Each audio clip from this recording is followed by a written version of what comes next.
আদমের মর্যাদা ও শ্রেষ্ঠত্ব।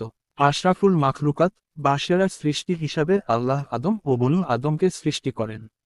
এ বিষয়ে আল্লাহ বলেন, ৭০ আমরা বনু আদমকে উচ্চ সম্মানিত করেছি, তাদেরকে স্থল ও জলপথে বহন করে নিয়েছি, তাদেরকে পবিত্র বস্তুসমূহ তে খাদ্য দান করেছি এবং আমাদের বহু সৃষ্টির উপরে তাদেরকে উচ্চ মর্যাদা প্রদান করেছি।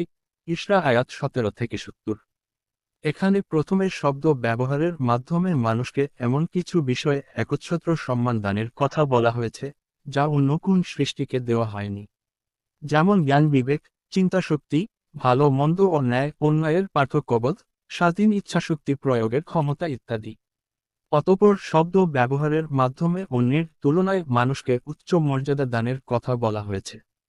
যেমন মানুষের তে উন্নততর জীবন যাপন প্রণালী, গৃহ নির্মাণ পদ্ধতি, খাদ্য গ্রহণ, পোশাক পরিচ্ছদ ইত্যাদিতে উন্নততর রুচিশীলতা, আইনানুগ ও সমাজবদ্ধ জীবনযাপন প্রভৃতি বিষয়গুলি অন্যান্য প্রাণী তে বৈশিষ্ট্য মণ্ডিত এবং নানা বৈচিত্র্যে ভরপুর।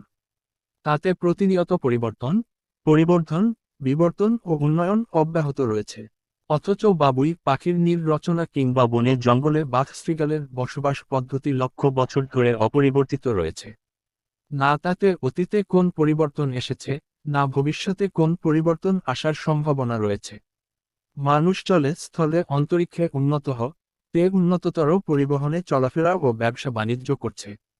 তারা পৃথিবীর সর্বোত্তম খাদ্যসমূহ গ্রহণ করছে, উন্নত পাক প্রণালীর মাধ্যমে সুস্বাদু খাবার গ্রহণ ও সর্বোত্তম পানীয় পান করছে, যা অন্য প্রাণীর পক্ষে আদৌ সম্ভব নয়। মানব মর্যাদার অন্যতম শ্রেষ্ঠ বিষয় হচ্ছে তাকে কথা বলার শক্তি দান করা, যা অন্য কোন সৃষ্টিকে দেওয়া হয়নি।